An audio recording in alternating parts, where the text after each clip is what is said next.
todos. Gostaríamos de dar bem-vinda a todos nessa casa de amor do Grupo Espiritual de Bezerra de Menezes. Estão me ouvindo bem? Tem alguém na casa pela primeira vez? Sejam todos muito bem-vindos. Então, qualquer dúvida, estamos disponíveis no final da palestra.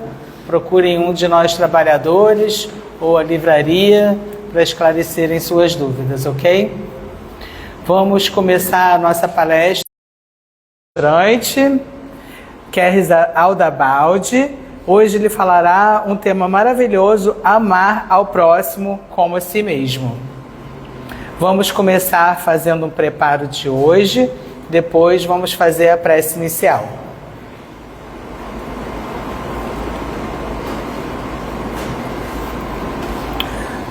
O preparo de hoje é do livro Busca e Acharás, por Francisco Cândido Xavier, em conjunto André Luiz e Emmanuel. Capítulo 6, o tema é Vitória. Não adianta vencer sem melhorar-nos. O lugar em que você vive é o seu campo de ação. Os inimigos a vencer estão em nós mesmos. Os outros são sempre o público que nos segue. O seu setor de engajamento é o seu próprio trabalho. Comandos e ordenanças, companheiros e inspetores são os parentes e amigos. As suas armas eficientes e das mais importantes são o amor e a humildade, o conhecimento e a paciência. Ordens a observar, trabalhar e servir. Programa diário: amar o próximo como a si mesmo. Está em Mateus capítulo 22, versículo 39. Sinal de promoção: dever cumprido. Marca da vitória: alegria interior com a bênção de Deus que nenhuma palavra do mundo consegue traduzir. Palavras de André Luiz. Após esse preparo, já estando harmonizados, vamos fazer nossa prece inicial, nos conectando com o Mestre Jesus, com a espiritualidade dessa casa de luz, com essa egrégora de espíritos iluminados que aqui desde cedo preparam esse ambiente para nos recepcionar. Pedimos à espiritualidade amiga que ajude nosso amigo Kerris no seu estudo de hoje, intuindo, e a todos nós que estejamos receptivos às suas palavras. Agradecemos por estarmos aqui nessa noite abençoada, unidos, onde dois ou mais, quando estão presentes, Jesus está presente conosco. Que assim seja, graças a Deus. Vamos passar a palavra para o Kerris. Boa noite a todos. Estão me ouvindo bem? Estão ouvindo? Bem, sempre é muita alegria que a gente fala do Evangelho, sempre é com muita alegria, porque quando a gente vê esse conjunto de livros que chegaram através do Chico, através de outros médiuns, no fundo, esse conjunto de livros nos servem para nós entendermos melhor o Evangelho. O Evangelho é o livro central, é o livro que contém todos os ensinamentos de Jesus. Então, quando a gente estuda a série André Luiz, a série da Joana de Ângeles, Miramês, ou qualquer um outro, na verdade nós estamos tentando penetrar de uma forma mais eficaz no Evangelho, que é o ensinamento de Jesus. Então, hoje o tema é amar ao próximo como a si mesmo, e esse tema do Evangelho, ele começa amar a Deus sobre todas as coisas, né, com essa ideia, e ao próximo como a si mesmo. Então, nós vamos começar a analisar como a gente pode amar Deus, né? E vamos aqui passar para frente. O que é Deus? Como é que a gente pode imaginar Deus? Porque Deus, a gente tem impregnado na nossa história que Deus é um ser, é uma pessoa, é um ser, né? O Deus, aqui ele fala que é Deus, né? Não o que é Deus, que é Deus. E a resposta é Deus, é a inteligência suprema do universo. Então a Deus é a inteligência. Como nós podemos amar uma inteligência? Como nós podemos identificar uma inteligência para amar ela? Né? Deus é a suprema inteligência do universo. Ou seja, o universo todo está sendo regido por essa inteligência. E essa inteligência, a gente supõe, presume, que não é só a inteligência, é a consciência. Deus tem a consciência suprema do universo. Ele sabe o que acontece dentro do nosso organismo, mas também ele sabe o que acontece em todas as galáxias. Deus é aquele suprema inteligência. Tá? E o que é o Espírito? Como é que nós podemos amar a Deus? Vamos lá. O que é o Espírito? Que é o Espírito, né? O que é o Espírito? Foi a pergunta que Kardec fez, tentando organizar essas ideias para nós penetrarmos na ideia de Jesus, no pensamento de Jesus.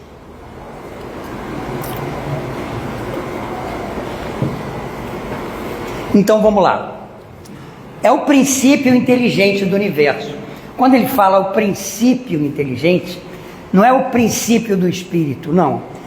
Vocês sabem o que é o princípio ativo de um remédio? O princípio ativo é a função principal, é a química principal do remédio.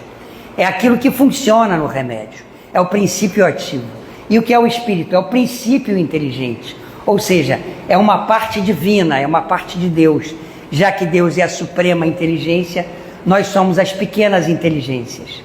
E eu coloquei aqui também uma definição de Joana de Ângeles, que ela dá nesse livro, é A Iluminação Interior, que ela fala o seguinte: Deus prossegue criando incessantemente, sem cessar.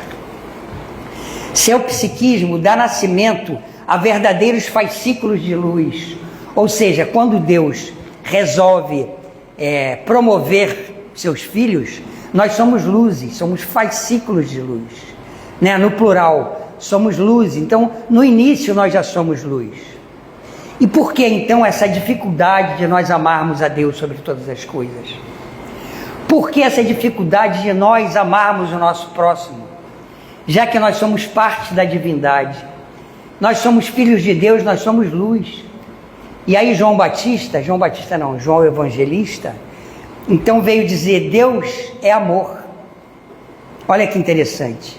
Se Deus é a suprema inteligência e se Deus é amor, foi uma definição bem interessante, porque ele promove aí o sentimento. Então a coisa mais inteligente que a gente consegue imaginar é o próprio amor, né? Ou seja, a coisa mais desinteligente que existe seria não praticar o amor. E por que nós não conseguimos praticar o amor? E aí essa nossa doutrina maravilhosa, através de Kardec, veio perseguir essa ideia. Veio perseguir, então, ele fez o Pentateuco, um conjunto de livros.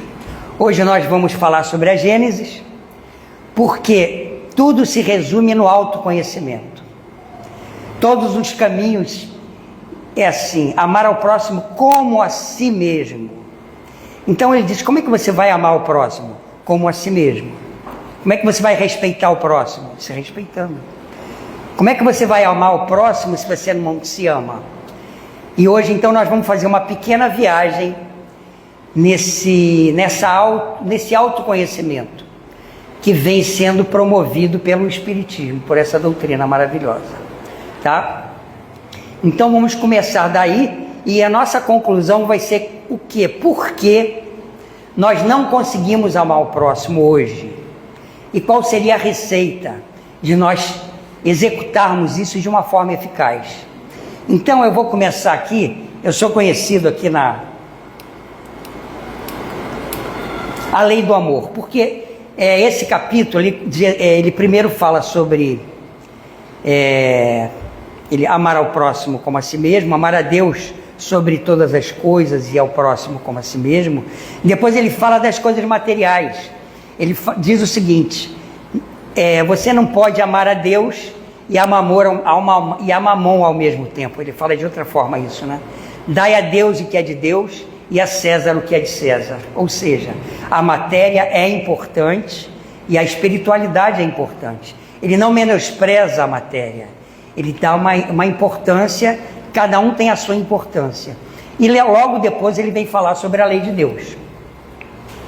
E aí o que nós vemos aqui? O amor resume a doutrina de Jesus inteira. Ou seja, Jesus veio falar do amor, visto que esse é o sentimento por excelência. E os sentimentos são os instintos, elevados à altura do progresso feito. Ou seja, ele fala do instinto, do progresso, e chegamos no amor. E aí ele destrincha aqui, ó, em vermelho. Em sua origem, o homem só tem instintos. É isso que a gente vai ver. Em amarelo, quanto mais avançado e corrompido, só tem sensações. Mas quando nós somos corrompidos? Por que está isso no Evangelho? Quando houve essa corrupção, quando nós fomos corrompidos? Fica essa pergunta. E aí em azul, quando instruído e depurado, tem sentimento. Então o sentimento é o próprio amor, não é? Então vamos percorrer aqui esse caminho dessas 3 linhas que eu colori, para nós tentarmos imaginar o que o Evangelho está tentando falar com isso. Depois a gente vai voltar ao texto, tá? Eu coloquei bem grande aqui mônada, porque eu venho falando essa palavra, né? Porque ela foi introduzida no Espiritismo pelo André Luiz, porque mônada tem um significado. Agora a Joana de Ângeles também fala nesse último livro dela, que nós estudamos, que eu não lembro agora, o desenvolvimento do espírito, não, é o despertar do espírito. Ela também usa essa palavra mônada, porque o André Luiz diz que as mônadas são os princípios inteligentes, no plural, identificando que cada um de nós teve um início lá na criação, como simples e ignorantes, mas cada um de nós já era um ser individual, separado do outro. Cada um já tinha uma impressão digital, sideral. Nós não nos misturamos, não existe esse princípio inteligente no singular, como foi colocado por Kardec no início, porque ele não podia nem falar tudo. Ele estava introduzindo, estava fazendo a base da nossa doutrina. Então, a mônada aqui é o princípio inteligente. Cada um de vocês um dia foi um fascículo de luz, simples e ignorante. E nós precisávamos evoluir para chegarmos até aqui. Nós evoluímos até aqui. Nós passamos por civilizações, fomos escravizados. Nós passamos por várias situações. Nascemos no Brasil, nascemos no Rio de Janeiro e hoje estamos reunidos aqui. Por algum motivo, porque o acaso não existe. Então hoje nós vamos percorrer esse caminho, tentando entender o nosso autoconhecimento e o nosso livre-arbítrio. Então o que acontece? Nós precisávamos desenvolver. Nós éramos só uma mônada, um princípio inteligente, simples e ignorante. E aí nós, para esse desenvolvimento, foi dado a nós os prepostos de Jesus, que vinham nos ajudar nesse caminho do desenvolvimento dessas mônadas, como princípios inteligentes individuais, né? Cada um era um, mas todos nós iniciamos do zero. O André Luiz conta que nós nos reuníamos pelas forças sexuais nos minerais. Olha só, as forças do sexo nos reuniam. Então nós temos uma ideia da sexualidade muito diferente. Então nós éramos simples e ignorantes, tínhamos uns espíritos protetores que na verdade nos organizavam, que eram geneticistas, médicos do espaço, engenheiros siderais, para nós tomarmos o nosso rumo, o nosso objetivo. Qual era o nosso objetivo? Éramos nós virarmos espíritos, tá? Nós aqui éramos princípios inteligentes, porque nós não tínhamos livre-arbítrio ainda. Então, continuando. E aí, nós chegamos aqui, ó, no planeta da matéria, nós chegamos aqui no planeta Terra. Nós precisávamos, o único caminho que nós tínhamos para crescer e evoluir era chegando aqui na matéria densa. Que o que é a matéria densa? O que é o planeta Terra? O planeta Terra nada mais é do que o fluido cósmico condensado. E o que é o fluido cósmico? O fluido cósmico é a força nervosa do Todo-Poderoso. No livro dos Espíritos tem uma pergunta que todo mundo lembra, que Kardec diz assim: mas quais são então as coisas que formam o universo? É o espírito e a matéria? E a resposta é sim, Deus, acima de tudo, o espírito e a matéria. E aí todo mundo para aí na resposta. Mas essa resposta vai além disso. Quando ele acaba de dizer isso, ele fala mais significa porém, contudo. E aí começa a dar uma explicação, que a matéria nós temos que juntar com o fluido cósmico. Juntar não é colocar um em cima do outro. Juntar o fluido cósmico com a matéria é fazer uma junção, é entender que eles são as mesmas coisas. E no final da resposta ele diz o seguinte: que o fluido cósmico estaria em perpétua dispersão se não estivesse sob o efeito do espírito. O espírito é que adensa a matéria. Então o André Luiz vem contar que o espírito é adensado pelos construtores dos planetas, e quando nós viramos espíritos, nós então interferimos na matéria através da matéria mental, interferindo na matéria mental através do pensamento contínuo. Mas continuando aqui na ideia, então nós já temos o princípio inteligente, temos os espíritos que vieram guiar a nossa evolução, e temos o planeta Terra. E agora, está pronto? Está tudo pronto para nós começarmos a nossa evolução? Não está pronto. Porque é como se Deus falasse assim: meu filho, eu estou botando Deus como um ser humano agora, né? Mas assim: meu filho, você precisa se ligar à matéria, você precisa trabalhar com a matéria, você precisa intelectualizar a matéria, exercitando a sua inteligência, já que nós somos princípios inteligentes, exercitando a matéria, você precisa crescer, medrar, acumular conhecimento para um dia você chegar a ser espírito e ter o seu livre-arbítrio. Então o que está faltando aqui? Um instinto de conservação. É aqui que nós temos que começar a pensar na nossa história como humanidade. Porque o instinto de conservação, ele fez com que a matéria, com que o princípio inteligência interagindo com a matéria, o princípio inteligente interagindo com a matéria, ele fosse se desenvolvendo até entrar no reino nominal. Tá bom. Agora, o que é o instinto de conservação? Vamos observar aqui. O instinto de conservação, nesse livro aqui, Obras Póstumas, porque fala também igual na Gênesis, mas eu gostei desse texto, que ele é bem objetivo. Olha o que ele fala aqui. O egoísmo e o orgulho nascem de um sentimento natural, o instinto de conservação. Então, o instinto de conservação, ele foi usado no início da nossa trajetória. Aí ele começa aqui: todos os instintos têm a sua razão de ser, sua utilidade, porquanto Deus nada poderia ter feito inútil. Ele não criou o mal, o homem é quem o produz, abusando dos dons que Deus, em virtude do seu livre-arbítrio, abusando dos dons de Deus, em virtude do seu livre-arbítrio, ou seja, através do nosso livre-arbítrio, nós abusamos do dom. Qual é o dom? Instinto de conservação. Contido em justos limites, aquele sentimento é bom em si mesmo. Mas que limites são esses? Aonde o instinto de conservação promove isso aqui, ó. Será que o orgulho e o egoísmo são ruins? Não. Eles são coisas maravilhosas extremamente úteis.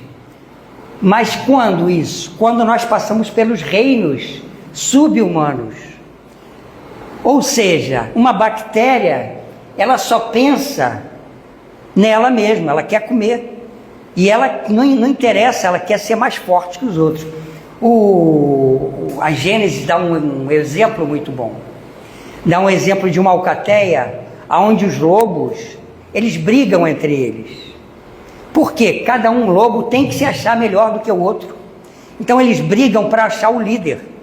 Qual é o mais forte, mais inteligente, mais ágil. E aquele lobo ali tem uma força genética aonde os construtores da nossa humanidade, eles vão operando aquela genética e vão selecionando. Então, existem dois momentos aqui. Quando esse lobo briga entre eles, quando ele se acha melhor do que os outros, ele está exercitando o quê? O orgulho. O que é o orgulho? Vocês sabem o que é o orgulho? É engraçado que num grupo de estudo, quando a gente fala do orgulho, a gente pergunta assim, o que é o orgulho? Né? Aí todo mundo responde assim, dessa forma. O orgulho é o seguinte, se alguém faz isso e aquilo outro, e a gente responde daquela forma, isso é o orgulho. Ou seja, não tem a definição real do orgulho. Dá um exemplo para tentar significar o orgulho. Mas a Gênesis, ela dá uma significação bem objetiva, assim como o Evangelho. E qual é o significado do orgulho? O orgulho é quando você se acha melhor do que o outro. E isso na natureza é importantíssimo, porque isso é que impulsiona o desenvolvimento dos animais. Então, naquela briga da matilha, o mais orgulhoso, todos são orgulhosos, mas o mais forte, o que conseguiu geneticamente se melhorar, porque essa genética é feita onde? No plano espiritual. A bactéria, quando ela desencarna, quando ela morre, ela vai para o plano espiritual. E ela é modificada no plano espiritual e volta a nascer como bactéria. Assim como as plantas, os peixes, todos esses animais, eles são como classes de estudo. Aí você pergunta, mas peraí, a bactéria vira planta? A planta vira peixe, o peixe vira zebra? Não. Porque eu estudei no primeiro ano primário. E até hoje o primeiro ano continua sendo o primeiro ano. O primeiro ano nunca se transforma no segundo ano. O que se transforma são os alunos que passaram pelaquela classe. Então, os princípios inteligentes que passaram aqui na bactéria, eles depois de um determinado tempo de aprendizado, eles começam a evoluir em outros reinos. Então aqui a gente faz a quimiossíntese, porque a gente se alimenta dos minerais, transforma os minerais, e depois a gente faz a fotossíntese, quando a gente passa para outra classe, a gente faz essa interação com a luz, faz a fotossíntese, e aqui a gente faz a biossíntese com os animais, e depois disso, o que acontece? Nós chegamos aqui, nessa fase perigosa. Por que é perigosa? Por que é complicada? Porque aí nós adquirimos o livre-arbítrio. E aí vem a Gênesis nos explicar o seguinte, aquilo que nos ajudava, aquilo que era orgulho e egoísmo, agora, nessa fase, nós temos que abrir mão disso. Em relação aos animais, eu sempre dou um exemplo dos pombos. Se a gente chega numa praça, agora dizem que os pombos são os ratos de asa, né? Mas era muito comum a gente ver as pessoas dando milho na praça para os pombos, e aí vinham os pombos, e eles vinham de toda parte, comiam, e todo mundo queria encher o seu papo e ir embora. Isso é o próprio egoísmo. Eles não falam assim, não, gente, aqui tem milho, vamos lá, não. Isso é o egoísmo natural, do desenvolvimento natural. E naquela alcateia, como a gente estava falando, a inteligência ali, ela também se desenvolve. E tem diversas inteligências naquele mesmo conjunto de lobos. Isso é exemplo da Gênesis. Porque na hora de você caçar, é mais inteligente. Então você desenvolve a sua inteligência. Então você acaba sendo líder porque você é mais inteligente na hora de caçar, de dominar, de organizar. Assim como na hora de fugir também. Na hora de fugir, você tem que ter mais inteligência. O mais inteligente sempre foge melhor, tem as suas estratégias. Então a inteligência não tem nada a ver com o instinto de preservação. A Gênesis ele faz um desenvolvimento do pensamento com a gente, que ela não fala logo, né? Mas ela diz, não, o instinto de preservação não pode ter vindo dos construtores da humanidade, dos espíritos prepostos de Jesus, que ajudaram a organizar a humanidade, ajudaram esses princípios inteligentes se desenvolverem até se tornar espíritos. Também não pode ter vindo da matéria, porque a matéria é um fluido cósmico condensado. Também não pode ter vindo do princípio inteligente, porque ele era simples e ignorante. Então só pode ter vindo de que parte? De Deus. É uma parte divina, é um dom de Deus. Lembra que eu sublinhei ali aqui, ó.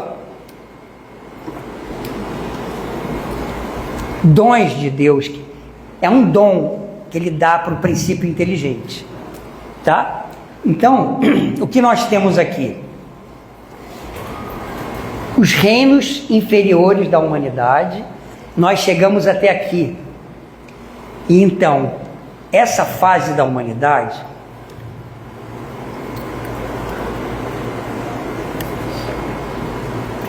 embora os cientistas se esforcem muito, vários cientistas se reúnem colhendo materiais do passado, ossos, fazendo mapas, mapeando. Eles não conseguem entender o que aconteceu nessa era que o André Luiz chama de Paleolítico. Nessa era, o final do Paleolítico. Quando nós chegamos aqui, nós andamos muito. E o André Luiz conta essas fases que nós percorremos, quantas reencarnações até nós acordarmos para a responsabilidade. Vamos ver o que tem aqui, ó. Então, na sua origem, o homem só tem instinto. Qual foi a origem do homem? Os reinos animal, né? Vegetal, todos os reinos que antecedem o homem era só instinto.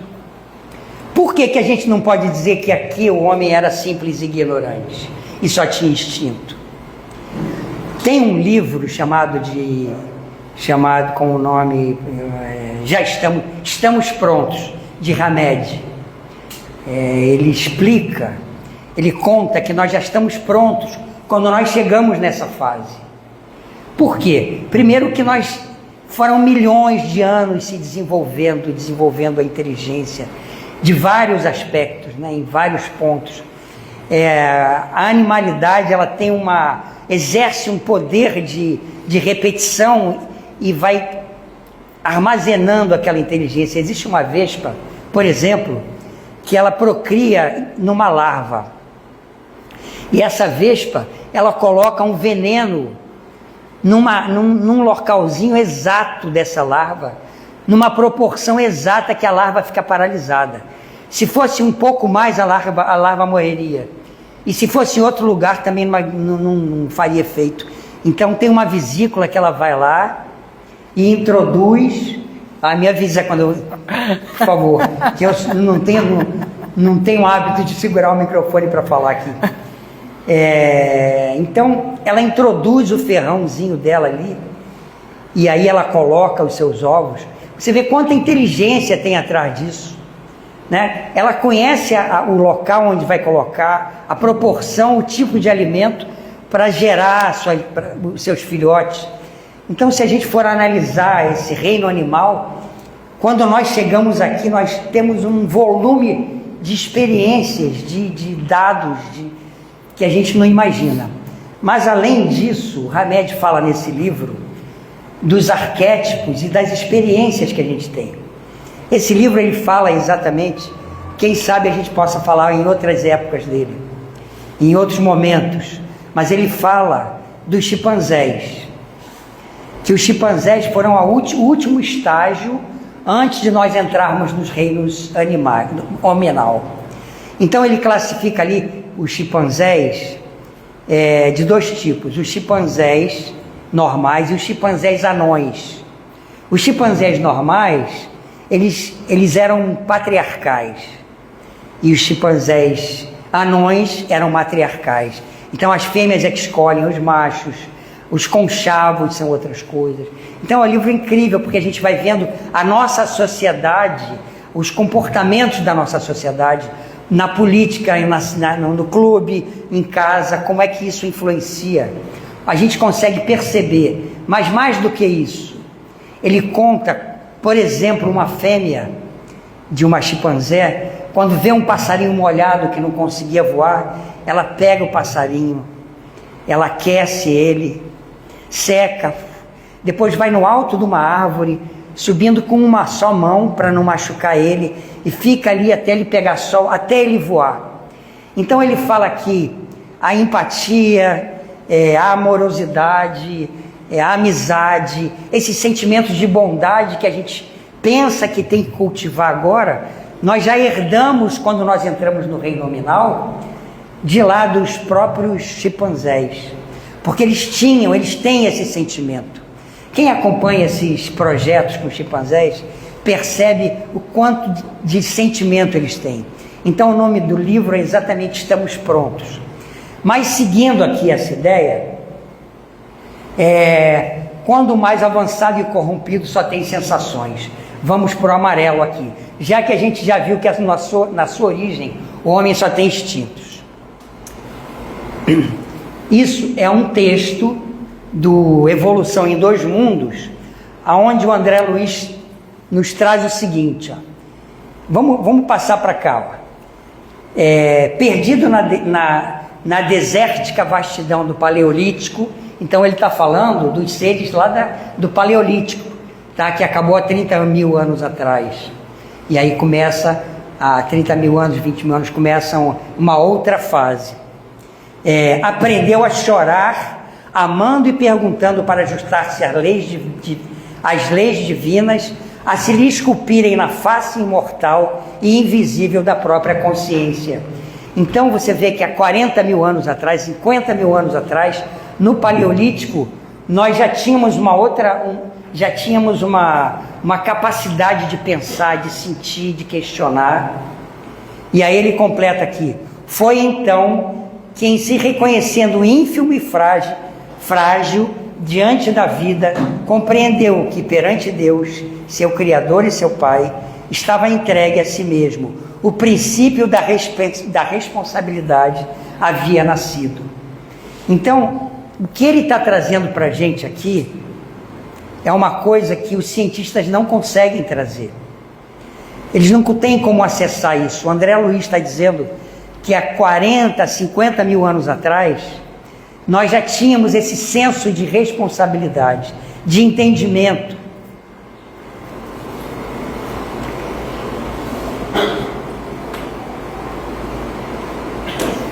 Pulei aqui, olha, isso aqui é muito importante, ó. Vamos ler daqui até aqui, para a gente ver a coisa da moral. Nesse concerto de forças, a morte passou a impor-lhe angustiosas perquisições, ou seja, ele, quando as pessoas morriam, os entes queridos, eu lembro que ele fala dos filhos, né, que ele começa a ficar apegado aos filhos, porque no início ele não tinha apego, era como se fosse um instinto mesmo. Depois ele foi convivendo, ele fala da confecção da voz, como foi importante para o nosso desenvolvimento mental. Mas vamos seguir em frente. Eu adiantei ou eu voltei? Aí ele fala o seguinte, vamos lá. Enterrando seus entes amados no sepulcro de pedra, o homem rude a iniciar-se na evolução da natureza moral. Então, iniciar-se na evolução Então você vê que a moralidade não está começando hoje, nem começou ontem. A moralidade já era ensinado para nós, para cada um de vocês, há 40 mil anos, há 30 mil anos atrás. Tá? Vamos seguir em frente, que o tempo está mordendo meu calcanhar.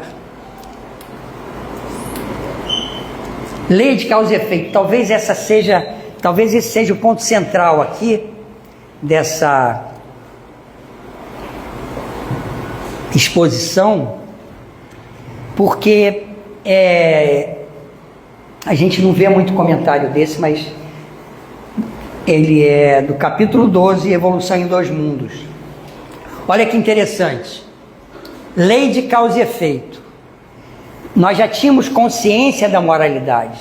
Olha o que ele fala. Encetado, pois, a sua iniciação no plano espiritual, com consciência desperta e responsável. Ele está falando aqui de quê? De homens das cavernas. Qual é a ideia que a gente tem dos homens das cavernas, quando a gente fala homens das cavernas? É aquele cabeludão com uma clave na mão, no ombro, arrastando uma mulher para dentro da caverna pelos cabelos, né? E não é isso. Já tirei o microfone da boca. Vocês estão conseguindo me ouvir aí? Estão conseguindo entender bem? Tá. Mas não é, a realidade não é essa. O que o André vem falar é isso. Isso era no Paleolítico. Insertado, pois, na sua iniciação no plano espiritual, de consciência desperta e responsável, o homem começa a penetrar na essência da lei de causa e efeito, encontrando em si mesmo os resultados enobrecedores ou deprimentes das próprias ações. Tá? Vamos seguir mais? Então, tem um texto antes desse que ele diz o seguinte, que lentamente, nessa descoberta, na autodescoberta do homem, eles foram de alguma forma se separando, uns sempre mais dóceis, e se agrupavam, esses mais dóceis, mais acessíveis aos ensinamentos desses anjos, que estão desde o início nos orientando, nos mostrando. Então ele fala da mediunidade, ele fala que nós estamos quando nós nos desdobramento do sono, no início nós tínhamos muito medo, depois não, nós começamos a conversar, a entender, nós fomos iniciados no mundo espiritual. Aí ele continua aqui, quando dilacerados e digitosos, grita a própria aflição ao longo dos largos dos continentes do espaço cósmico, reunindo-se a outros culpados do mesmo jaez, com os quais permuta os quadros inquietantes da imaginação em desvario, tecendo com o plasma sutil do pensamento contínuo. Ou seja, nós primeiro fizemos a quimiossíntese, depois a fotossíntese, depois a biossíntese, e agora nós fazemos a mentossíntese. A gente transformava o fluido cósmico universal em alguma coisa. Então foi nesse momento, através dessa nossa mentossíntese, que nós começamos a criar os primeiros umbrais no planeta Terra. Os primeiros lugares pesados, as primeiras cavernas. Por quê? Porque nós estávamos em pleno desvario. A Joana explica isso, eu vou falar daqui a pouco. Não quero atrapalhar, não quero avançar. Vamos lá. Reunindo-se a outros culpados do mesmo jaez, com quais permutam os quadros inquietantes da imaginação em desvario, tecendo com plasma sutil do pensamento contínuo, e atormentado as telas infernais, e atormentado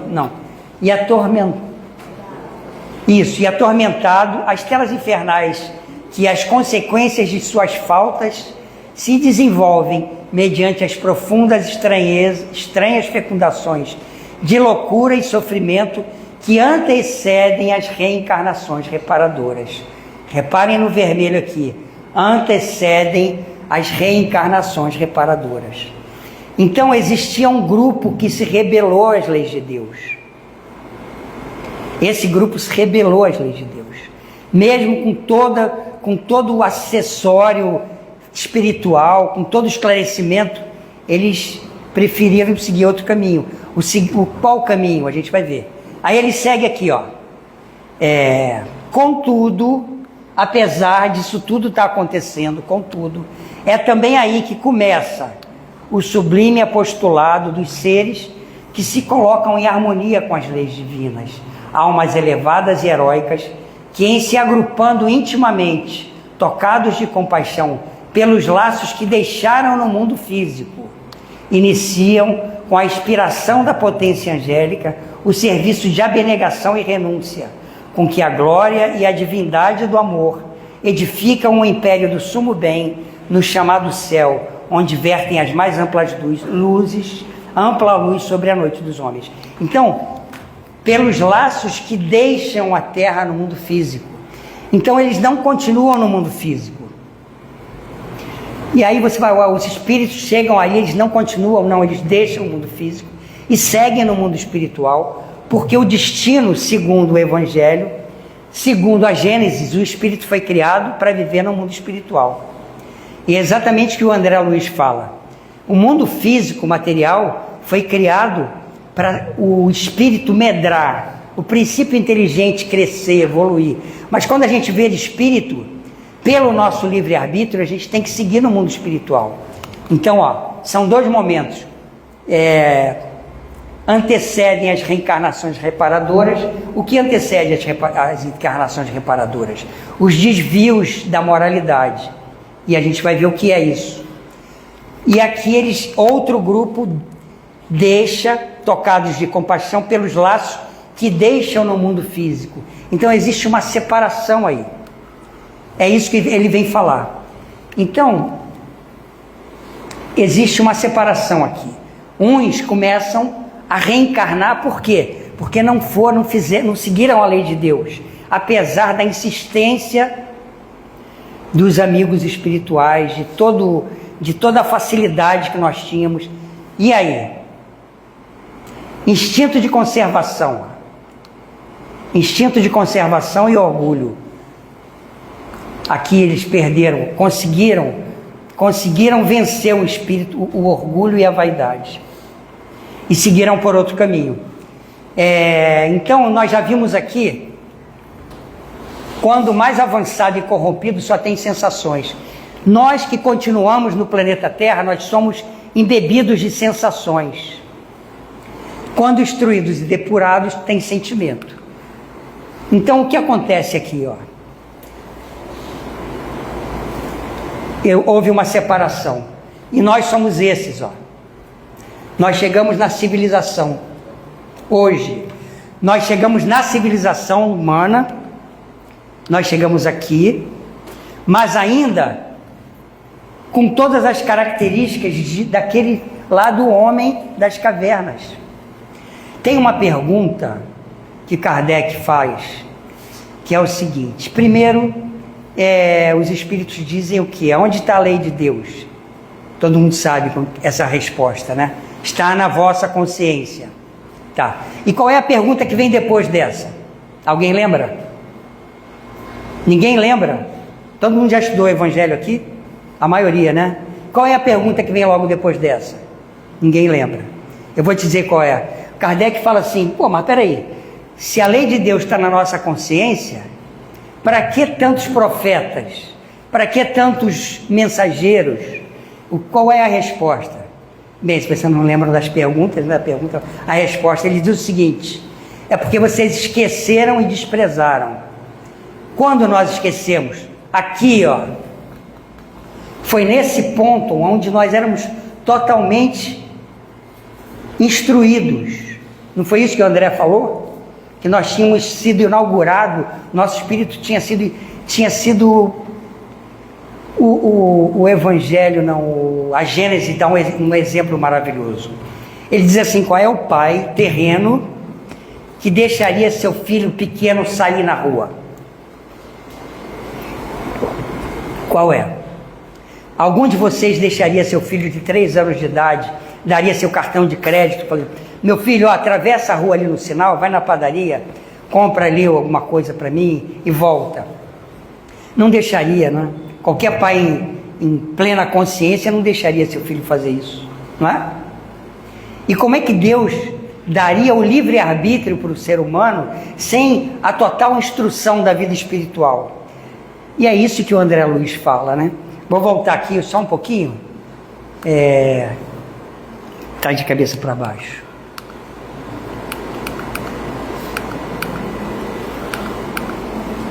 Encetado, pois, a sua iniciação no plano espiritual de consciência desperta e responsável. Então nós já estávamos despertos e responsáveis.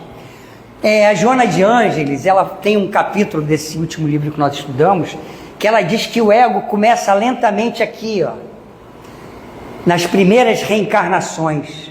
Ela fala da lei da lei de conservação, E ela fala que o ego começa aqui. Então, na verdade, esses aqui seguiram o caminho natural do espírito. Nós não seguimos o caminho natural do espírito.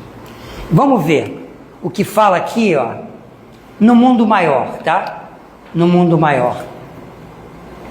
Isso aqui é um mentor conversando com o André Luiz, falando para ele. Vamos ver o que ele fala aqui, ó.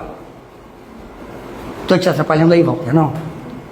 Falamos de todos nós, viajores que extravagamos no deserto da própria negação. De nós, pássaros de asas partidas. Olha, de asas partidas, o que é asa partida? É um pássaro que voa, né? Foram aqueles que seguiram o caminho para frente.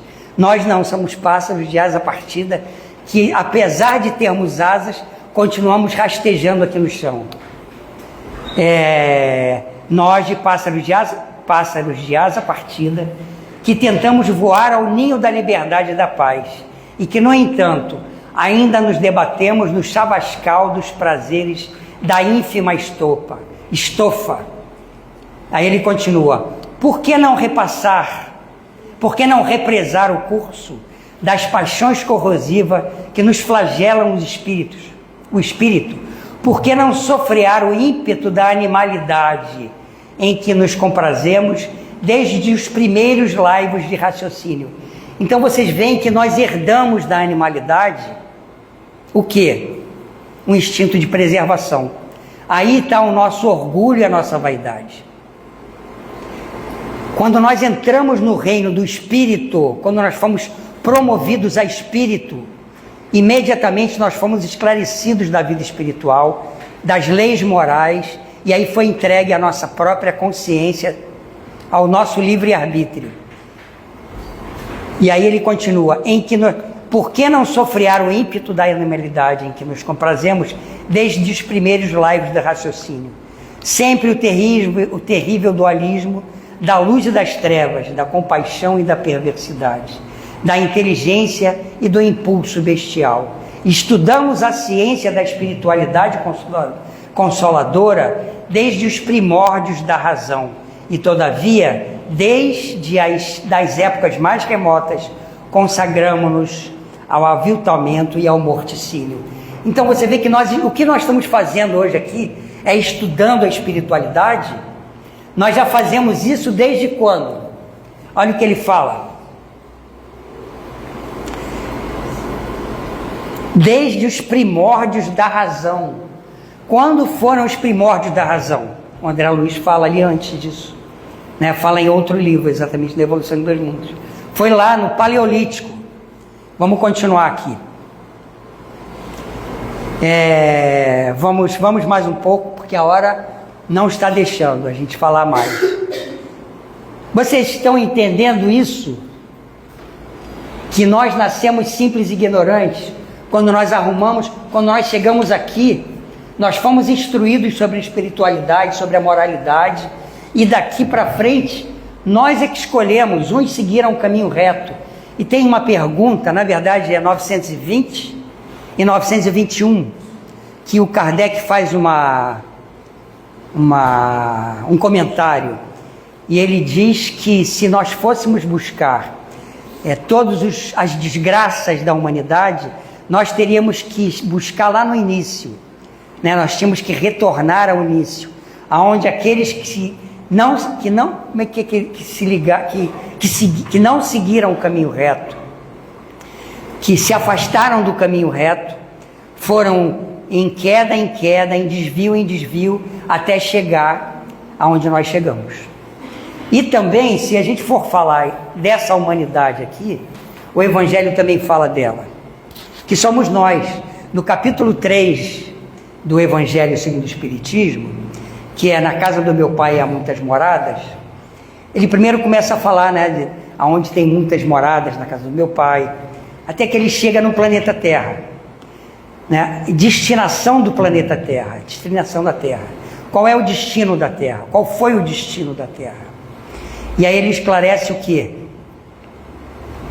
Ele esclarece que o planeta Terra é uma pequena parcela da humanidade que está espalhada no universo todo. E essa pequena parcela, são espíritos doentes e prisioneiros. É engraçado isso, né? Pois é. E assim, e ele acaba esse item desse capítulo assim: então, assim como um doente, quando fica bom, recebe alta, da mesma forma que um prisioneiro, quando cumpre a sua pena, recebe também a carta de alforria, né? E não precisa mais voltar para cá, para o planeta. Então nós estamos aprisionados aqui. Tá bom, Keres, convenceu, mas e aí? Como é que a gente vai concluir? Nós percebemos agora que nós pegamos o caminho mais longo pelo nosso livre-arbítrio. Vamos andar mais um pouco aqui. Aqui é mais uma coisa aqui do livro Libertação que eu peguei, que eu achei muito interessante. Deixa eu ver, dá para falar um pouquinho mais. Do livro Libertação, eu não sei se eu vou continuar, mas ele fala aqui, o André Luiz, ele está numa região umbralina pesada, e ele ouve um comentário, e ele vê que as pessoas que estão comentando ali no mundo espiritual estão falando de coisas terrenas. E aí o mentor explica para o André Luiz que aqueles espíritos são os que estão dormindo e estão ali, trocando ideias, tá? Trocando ideias a respeito de como prejudicar, ou conveniência própria, né? Então o mentor começa a dar algumas explicações para o André Luiz. E aí ele fala o seguinte, ele fala o seguinte: estamos ainda presos a aglutinações celulares dos elementos fisioperispiríticos, tanto quanto a tartaruga permanece algemada à carapaça. Imergimos-nos dentro dos fluidos carnais e deles nos libertamos em vicioso vai-vem. Então, está vendo? A gente encarna e desencarna num vicioso vai-vem. Virou um vício, porque em vez da gente conseguir concluir o que a gente tem o nosso destino, que é o mundo espiritual, a gente acabou se viciando nisso. Cadê? Viciou através de existências numerosas, até que acordamos a vida mental para a expressão santificadora. É o que está acontecendo hoje, né? A gente está reunido aqui tentando entender como é que a gente sai dessa angústia, desse sofrimento, né? Dessa coisa toda. Somos arbustos do solo planetário. Nossas raízes emocionais se mergulham mais ou menos profundamente nos círculos da animalidade primitiva. Você vê que todos eles apontam que nós somos herdeiros da animalidade. Então vamos ver se a gente consegue concluir aqui. Nós já vimos o que era bom para os animais, o egoísmo e o orgulho. Foi assim que nós nos desenvolvemos. Olha o que fala aqui, egoísmo, isso está no Evangelho. Egoísmo, o egoísmo, chaga da humanidade, tem que desaparecer da Terra. O egoísmo que foi bom lá atrás, hoje em dia não é mais bom. Filho do orgulho, vamos adiantar porque temos ainda pouco tempo para concluir agora. O orgulho é o terrível adversário da humanidade. O orgulho, eis a fonte de todos os vossos males. Então o nosso orgulho começou na animalidade, né? E agora? O que a gente vai fazer? Agora nós temos nós partimos daqui e chegamos aqui na civilização sabendo de tudo já. O que nós temos que fazer hoje para nos iluminar? É deixar de ser aquilo que nós não somos. Não adianta nós querermos nos iluminar estudando livros, estudando mais. Não, nós temos que modificar alguma coisa. E o que são essas coisas? Vamos recorrer ao Evangelho. O que o Evangelho diz no capítulo 10, item 10? Essas vocês não vão mais esquecer, né? Que é 10 e 10, é tipo o resultado da escola de samba. Capítulo 10, item 10. O que é falado ali, ó? O orgulho é o pai de muitos vícios, principal móvel de quase todas as nossas ações. Ou seja, é o principal motivo de todas as ações que a gente faz. O principal motivo de quase todas as nossas ações. Por isso Jesus se propôs a combatê-lo como seu principal alvo. Então, no capítulo 10, está dizendo que Jesus se propôs a combater o orgulho como seu principal alvo. Então, qual é o nosso principal alvo, gente? O orgulho. Mas aí ele fala assim, o orgulho, pai de muitos vícios. Para nós nos iluminarmos, nós precisamos combater os nossos vícios. Quais são os nossos vícios? O que é um vício? O vício é aquilo que não te faz bem, mas você não consegue parar de fazer. É só isso. Não precisa ler uma biblioteca inteira, não precisa vir aqui ir todo domingo na missa, não é isso, comer todas as hóstias. Não adianta vir aqui dar passe, trabalhar. A iluminação vem de uma forma interna. Eu não estou dizendo que é ruim você trabalhar no bem, não. Não é isso que eu estou dizendo. Mas existe uma confusão muito grande. Porque você vem aqui se instruir para se modificar. Vamos lá, vícios. Pai de muitos vícios. Quais são os nossos vícios que nós temos que combater? Quem escova o dente com a mão direita, já tentou escovar com a mão esquerda? Você está assim, daqui a pouco... Não dá, porque o vício é isso. É difícil, é desconfortável você transformar. Vamos lá, vício moral que a gente tem. Reclamar. Quantas vezes vocês já reclamaram hoje? Isso é um vício moral. É difícil combater um vício moral? Não, é simples, só que é como escovar o dente, né? O problema é que o vício moral, se você controla, ele vai te iluminar. Qual é outro vício que a gente passa batido? A gente acorda reclamando, já reclama do vazio do vizinho, do ônibus, estacionaram o nosso carro. Jesus ensinou assim, ó, seja feita a vossa vontade. A gente ama Deus, eu amo Deus com todas as forças, não ama. E Jesus, eu sigo Jesus, não segue. Se você reclama uma vez, você está contrariando o ensinamento de Jesus. Você reclama do governo, reclama do vizinho, reclama do salário, reclama. Seja feita a vossa vontade. Aceita, porque o nosso Pai é perfeito, Ele sabe qual é a medida. Seja feita a vossa vontade. Além da reclamação, outro vício moral, qual é? Ninguém se arrisca. Julgamento. A gente julga os outros. Cada um de vocês, como nós falamos aqui, fomos uma mônada independente lá do início. No decorrer das nossas vidas, como em todos os reinos, nós fomos diferentes. Desenvolvemos a nossa inteligência diferente. Cada um de nós tem uma história bem definida, uma dificuldade bem definida. Mas a gente cisma em julgar o outro. Isso é um vício moral. E é disso que a gente está falando. Isso é o orgulho, é quando você se acha melhor que o outro. Isso não é nosso, não é do espírito. Nós temos que abrir mão disso, porque não é da nossa história. É da nossa história como animais, mas nós não somos mais animais. Nós somos espíritos. E repetindo o que a Gênesis falou, nós somos espíritos. E os espíritos são criados para viver no mundo espiritual. Então, o que nós estamos fazendo aqui na Terra? Estamos, como falou o mentor para o André Luiz, de uma forma quase que viciosa, como aquele alcoólatra que diz assim, não, eu vou parar de beber, mas eu só vou tomar uma cervejinha essa semana. A gente está adiando as nossas responsabilidades de iluminação para outra encarnação. Não, eu tenho mais 50 reencarnações aí, eu consigo. É como aquela pessoa que acende o cigarro, tosse e fala assim, esse cigarro está me matando. Somos nós que não conseguimos o mínimo para nos iluminar, que é o que? Combater os vícios morais. Capítulo 10, item 10.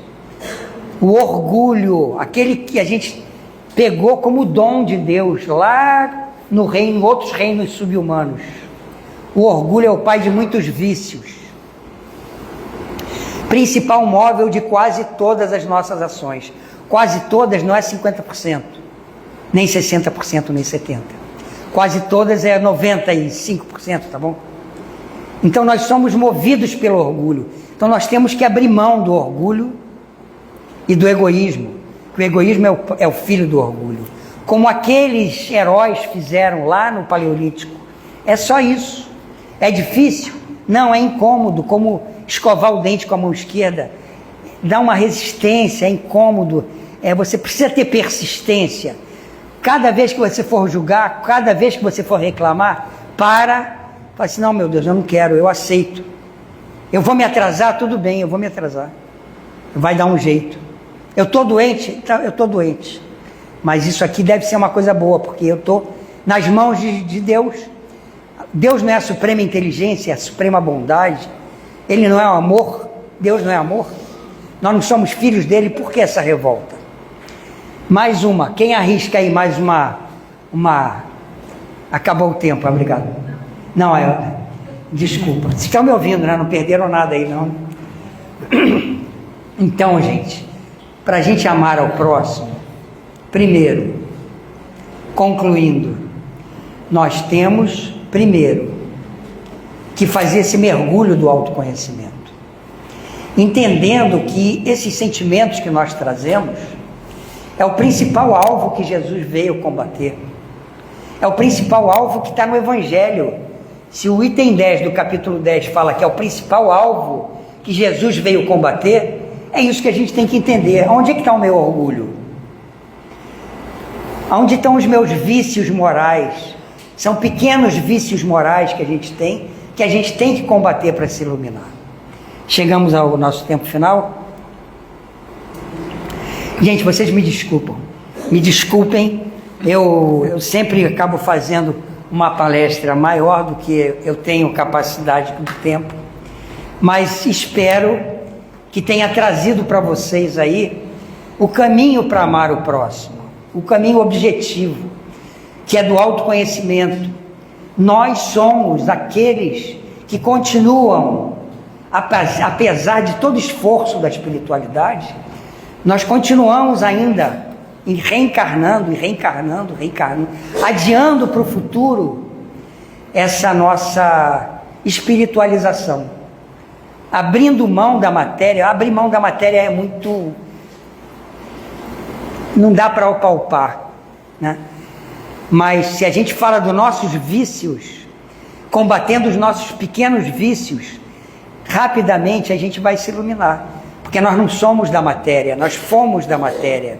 André Luiz deixa claro que a matéria densa, e o Livro dos Espíritos, logo no início, no item 6 da introdução, ele tem um item que diz assim: o mundo espiritual é o principal, preexiste a tudo, e o mundo corpóreo é o secundário, poderia deixar de existir ou jamais ter existido. Mas ele não está falando das encarnações de preparação para o espírito, não. Ele está falando quando o espírito toma consciência, quando ele assume o livre-arbítrio da mão, dali para frente, ele toma um caminho mais longo ou um caminho reto, como fala o nosso Kardec. Que Jesus nos abençoe.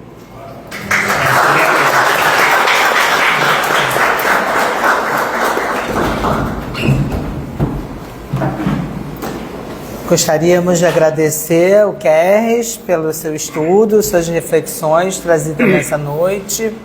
Muito obrigada. Mais uma vez, muito bem-vindo, né? Vamos passar para a segunda parte, que é o passe.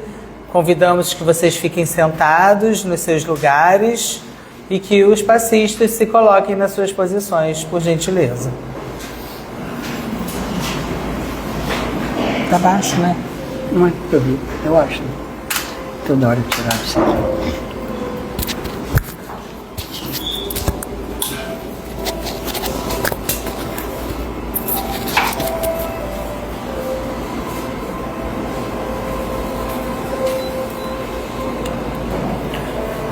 Pensando em Jesus,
Graças a Deus.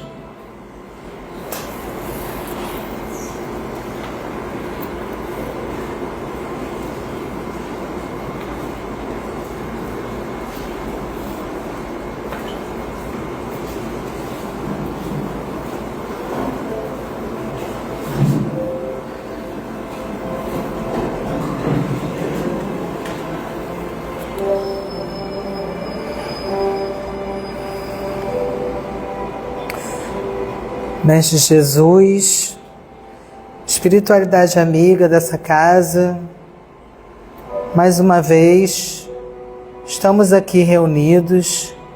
Gostaríamos de agradecer por essa egrégora divina que cai sobre nós e nos harmoniza, que esse sentimento se estenda aos nossos lares, aos nossos familiares, a todos aqueles nomes que foram colocados na caixinha. Se porventura não colocou o nome na caixinha, que possam passar pela nossa tela mental e que esses nomes sejam acolhidos na espiritualidade com todo o nosso amor. Agradecemos ao Kerres, que preparou com todo carinho esse estudo para nós, que a espiritualidade também o abençoe, a sua família e a nossa também. Que saiamos daqui melhores que chegamos. Que a espiritualidade visite nossos lares, nossos aposentos, nosso leito, nossos familiares encarnados e desencarnados. Que nós consigamos aprender, Senhor, o amor, cada dia mais. Que nós consigamos praticar o amor. E tudo que o Senhor veio com tanto amor nos ensinar. Que o Senhor é o nosso exemplo maior, nosso mestre, modelo e guia. Que a gente vigie e ore cada dia mais. Perdoe nossas ofensas, que ainda somos tão falhos. Que cada vez mais também consigamos dominar nossas más tendências, Senhor. Nos dê força, fé e coragem para continuarmos no nosso cotidiano, durante a nossa evolução, durante o nosso despertar. Que a graça de Deus esteja conosco, com a paz de Cristo, graças a Deus.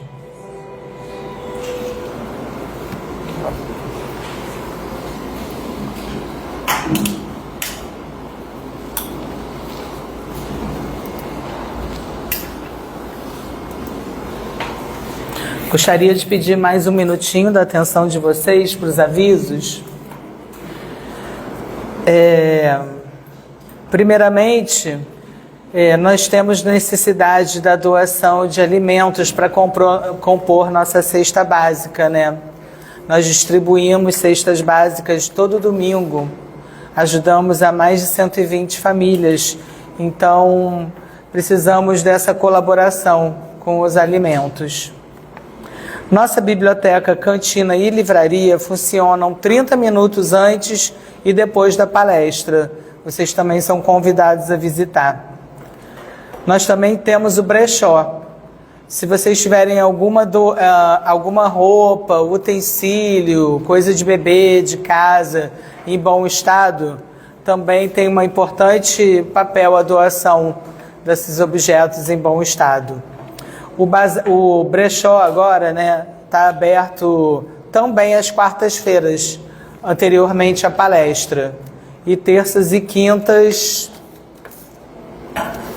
de 9 ao meio-dia, de meio-dia e 30 às 16h30. Às quartas, de 17h30 às 19h20. Se vocês quiserem dar uma olhadinha também, pode ser agendado, dar um pulinho lá, depois da palestra. Não, né? Então é só anteriormente à palestra mesmo. Também ajudamos as gestantes. A importância de doação de fraldas tamanho M. Nós temos um curso aqui para gestantes e no finalzinho do curso a gente doa um enxovalzinho para as gestantes. Nós temos o Evangelho segundo o Espiritismo, o que a gente chama de evangelioterapia, presencial e online. Temos diversos horários, vocês podem escolher os seus, podem ver esses horários na livraria ou também no site ou nas redes sociais. Nós temos agora também o convite para vocês se tornarem sócios contribuintes da casa com uma contribuição mensal. E também temos os gatinhos que estão para adoção. Se não quiserem adotá-los, contamos também com doação de raçãozinha para ajudar a manter os gatinhos aqui da casa. Mais alguma coisa? Vamos agora então para... A gente sorteia 3 livros. Os números estão na perna direita da cadeira. Alguém chegou depois do início que esteja aqui pela primeira vez? Que eu perguntei no início? Não? Então, ok. Fala os números. 9. Vai falando, que são 3. 18. Um já foi. 27. 27.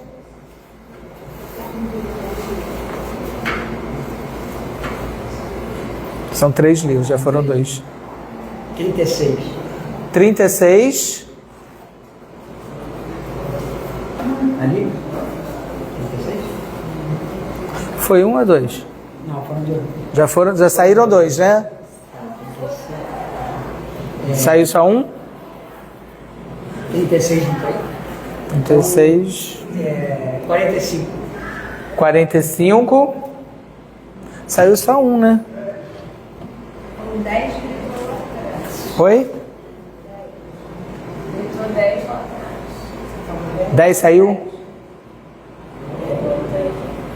10 já saiu? Saiu mais alguém aí atrás? 10 é você? Então pronto. 10. Aí foi ali 1, está faltando mais 1. 32, 31, 30, 29, 25. Foi? Ok. Muito obrigada. Boa noite a todos.